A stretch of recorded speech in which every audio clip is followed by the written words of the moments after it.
तो दोस्तों, क्या आपकी सिलाई मशीन भी जाम चलती है या टाइट चलती है? तो ये वीडियो आपके ही लिए है। तो जैसा कि मैं आपको बताना चाहूँगा, कई बार क्या होता है जब हम इस तरीके से मशीन का व्हील घुमाते हैं, ये जो मशीन का पहिया घुमाते हैं, तो मशीन जाम चलती है और हमको बहुत ताकत लगानी पड़ती है, तब इस तरीके से हमारी मशीन चल पाती है।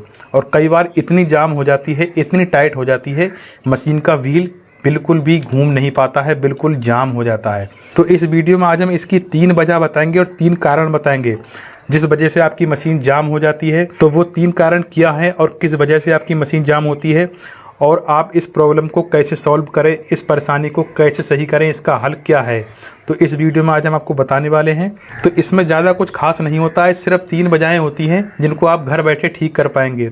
तो दोस्तों, मैं हूं अकील खान और आप देख रहे हैं अकील फैशन डिज़ाइनर। तो आइए वीडियो को स्टार्ट करते हैं। तो कभी भी आपकी मशीन जाम हो, टाइट चले, तो आपको मशीन का कोई भी पार्ट्स नहीं खोलना है, कोई भी मशीन की सेटिंग ख़राब नहीं करनी है। तो सबसे पहले आपको कहाँ चेक करना है? तो सबसे पहले आप यहाँ व्हील के पास, पहिए के पास चेक करेंगे। तो वो क्या चेक करना है? तो क्या होता है, जब हम स्टिचिंग करते होते हैं, सिलाई करते होते हैं, तो कभी कभी यहाँ पर धागा फंस जाता है, और धागा फंसने की वजह से मशीन इतनी जाम हो जाती है, कभी कभी बिल्कुल भी मशीन नहीं चल पाती है और कभी कभी बिल्कुल टाइट हो जाती है। तो धागा कहाँ फंसता है, मैं आपको पास से दिखाना चाहूँगा।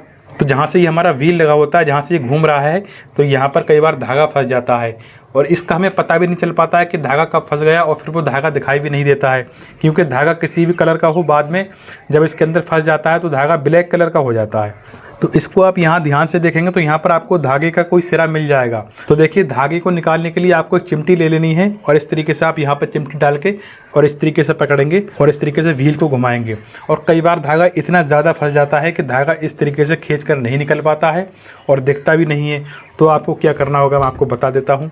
तो देख सकते हैं, ये जो पेंच होता है, इसको हमको पेंच कस से खोल देना है। तो ये पेंच खुलने के बाद ये जो होल दिखाई देगा, इस होल पर आपको कोई नुकीली चीज़ रखनी है। जब ये पेज खुल जाएगा तो इस तरीके से आप कोई नुकीली चीज़ रखेंगे यहाँ पर, और यहाँ से हथौड़ी मारेंगे इधर के लिए अपनी साइड में। तो जब ये खुल जाएगा इस तरीके से, तब आप क्या करेंगे, तो इसका ये जो व्हील है, जब आप इस तरीके से हाथ से पकड़ेंगे, इधर के लिए करेंगे, तो ये व्हील बाहर को निकल जाएगा। अगर फिर भी नहीं निकल रहा है तो आप धीरे धीरे इस तरीके से इस पर हथौड़ी मारेंगे। एक जगह नहीं मारनी है, पहले धीरे से यहाँ मारेंगे, फिर उसके बाद यहाँ मारेंगे, उसके बाद यहाँ मारेंगे। तो इस तरीके से आपका व्हील अलग निकल जाएगा। उसके बाद आप यहाँ की सफाई कर लेंगे और इसी तरीके से आपको व्हील को कस देना है।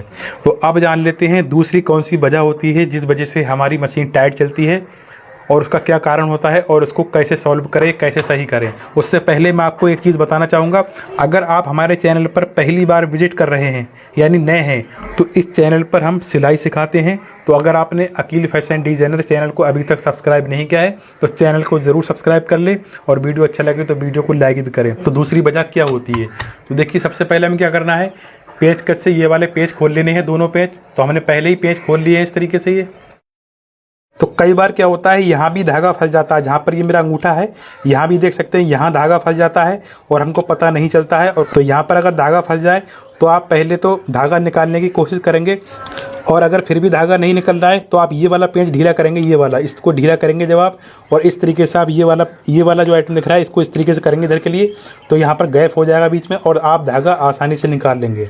तो ये दूसरा कारण हो गया। अब जान लेते हैं तीसरा कारण और तीसरी वजह क्या होती है जिस वजह से मशीन जाम चलती है। तो ये देखें, जो बूट के नीचे जो प्लेट्स लगी होती है, इसको हमको खोल लेना है। तो हमको ये वाले पेंच भी खोल देना है। तो ये भी हमने पेंच कस से पहले ही खोल दिए हैं, सिर्फ आपको समझाने के लिए दिखा रहे हैं।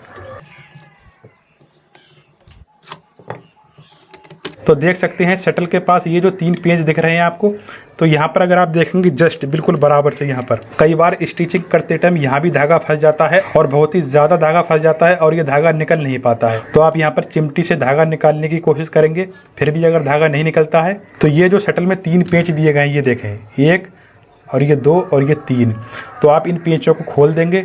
और जब आप पेंच खोल देंगे तो शटल थोड़ा सा आगे करेंगे इस तरीके से, और आगे करने के बाद यहाँ पर बीच में गैप हो जाएगा, तो आप धागा आसानी से निकाल लेंगे। तो दोस्तों, सबसे बड़े ये 3 कारण होते हैं अगर आपकी मशीन जाम चलती है। तो जब आपकी मशीन टाइट चलती है तो इन 3 कारण में से एक कारण ज़रूर ही निकलेगा। अगर उसके बाद भी ये जो मैंने आपको 3 वजह बताई हैं, इनमें से कोई भी प्रॉब्लम नहीं है, कहीं भी धागा नहीं फंसा है, ये जो मशीन के पार्ट्स होते हैं कई बार इनमें ये जो सरियाँ होती हैं तो ये किसी वजह से टाइट हो जाती हैं, तो इस वजह से भी हमारी मशीन जाम चलने लगती है। तो ये जो मैंने आपको 3 वजह बताई हैं, अगर इनमें से कोई भी वजह नहीं है तो आप मुझे कमेंट्स बॉक्स में जाकर कमेंट करके बताएं, तो मैं आपको इस पर भी वीडियो बना दूंगा, क्योंकि फिर उसके बाद हमें इसके कुछ पार्ट्स खोलने होंगे और उस पर हम आपको समझाएंगे किस वजह से आपकी मशीन सही नहीं चलती है। तो मिलते हैं नेक्स्ट वीडियो में।